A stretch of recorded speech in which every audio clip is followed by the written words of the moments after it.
Ce n'était pas son idée de départ, mais Amandine se prend au jeu de l'allaitement, encouragée par sa petite Victoire, son premier enfant, né il y a 3 jours.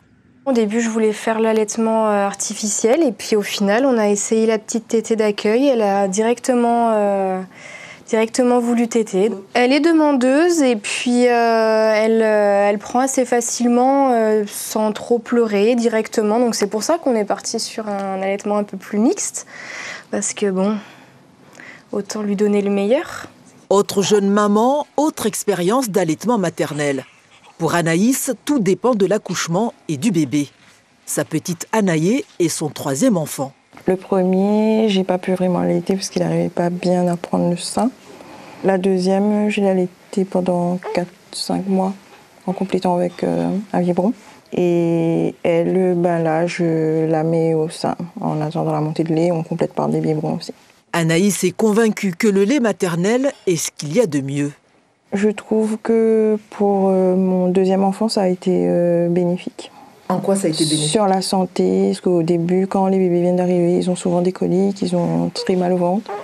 Et elle n'a pas beaucoup eu de coliques en fait, voire pas du tout. Cette semaine mondiale de l'allaitement maternel est l'occasion de prévenir et de sensibiliser le public sur ses bienfaits. Un message relayé dans cette maternité tout au long de l'année. Ça protège les bébés et les mamans de beaucoup de maladies et d'infections. Donc on sait que c'est vraiment l'alimentation la meilleure pour les nouveau-nés. On sait que ça crée du lien qui est très très fort entre les bébés et les mamans. Donc ça c'est aussi très très important pour nous, notamment parce qu'on parle de plus en plus pour prévenir les dépressions du postpartum. C'est économique, c'est écologique, c'est du producteur au consommateur directement. Et ça, c'est ce qui nous plaît et c'est ce qu'on doit montrer aux patientes qui est très important. Message reçu 5 sur 5 par Amandine. Tant qu'elle voudra, après, pourquoi pas 1 mois, 2 mois, 3 mois, mais ça va dépendre d'elle aussi et puis de notre train de vie, reprise du travail, etc. Donc, à voir la suite.